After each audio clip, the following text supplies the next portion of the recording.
Hello there, let's read The Bumblebee Queen.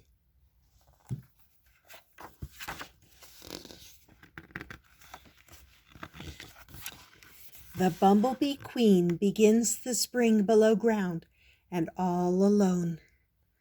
Bumblebees are native to North America, South America, Europe, and Asia. There are 250 bumblebee species. Wow.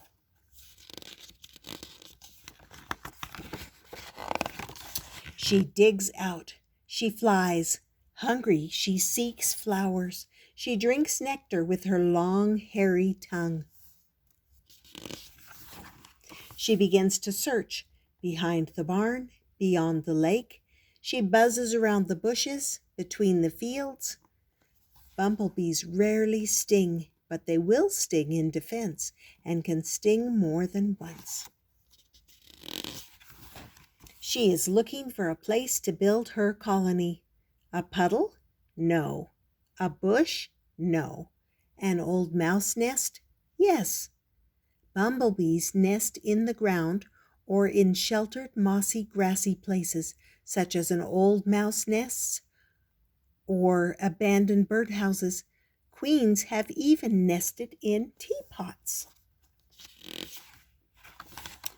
Now she prepares. She visits flowers and drinks nectar. She gathers pollen.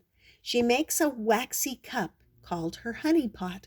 In it she stores nectar that she will eat on stormy days when it is not good weather for flying. The bee's body produces wax that squeezes out in little tiles from between the segments of her abdomen. She pulls off the tiles with her feet and then chews them to form her honey pot. She forms some of the pollen into a lump. She lays eggs in it and adds a wax covering. After the eggs hatch, the queen chews a small hole in the wax covering and pushes in food to the larva. In 5 days, the eggs hatch. They are lumpy, plump larvae. No buzzing, no flying, just wiggling. The larvae eat pollen. The queen brings more. The larvae grow, wriggling and chewing. As the larvae grow bigger, the wax covering cracks. The queen repairs it and enlarges it. Then one spring day, the larvae spin cocoons. The larvae spin cocoons 10 to 14 days after hatching. The outer layers of silk harden and yellow, so the larvae no longer need the wax covering of the pollen clump for protection. The queen gets rid of the extra wax. But the queen bee keeps working. She collects nectar, she gathers pollen, she lays more eggs. In between her other duties, the queen snuggles up to the new eggs.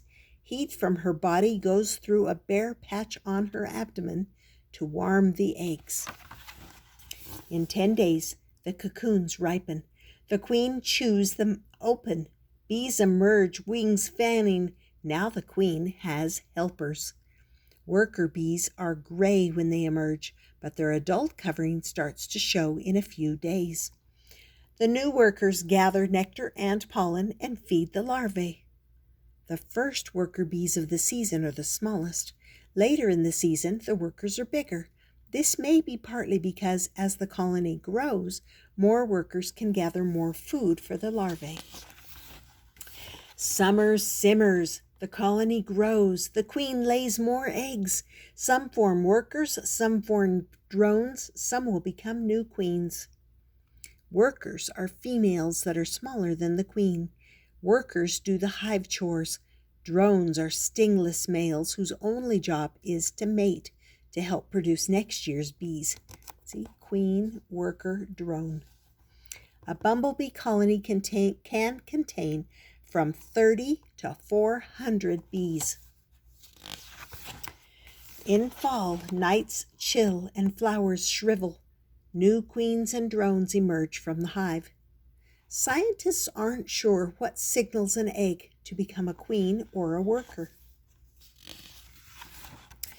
Drones from many colonies zoom across the fields, dabbing drops of bee perfume. New queens followed the perfume highways to find drones and mate with them. Workers, drones, and queens all eat nectar. Any extra nectar that is not eaten by the bees right away is kept in honey pots. As water evaporates from the nectar, it becomes honey. The new queens drink nectar, search for soft earth, then dig down to wait for spring. While underground from fall to spring, the new queens go without food, sometimes as long as 6 months between meals.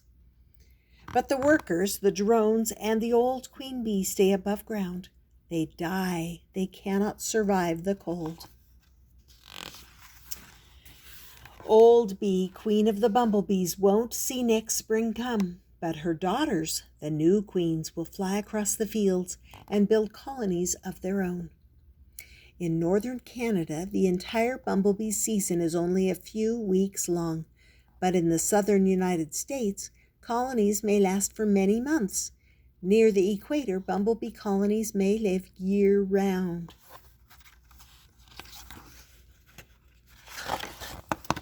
And then there's just a little more information about bees. Almost 4,000 kinds of bees are native to the United States. Yet the bee that most people know, the honeybee, is not a native species. It was brought here by European settlers. Honeybees are used to make honey and to pollinate crops. And there's more information there that you can pause and read if you'd like. And some of the important things for the good behavior is to plant a garden and get to know the different kinds of bees in your area, and being careful if you are highly allergic to bee stings.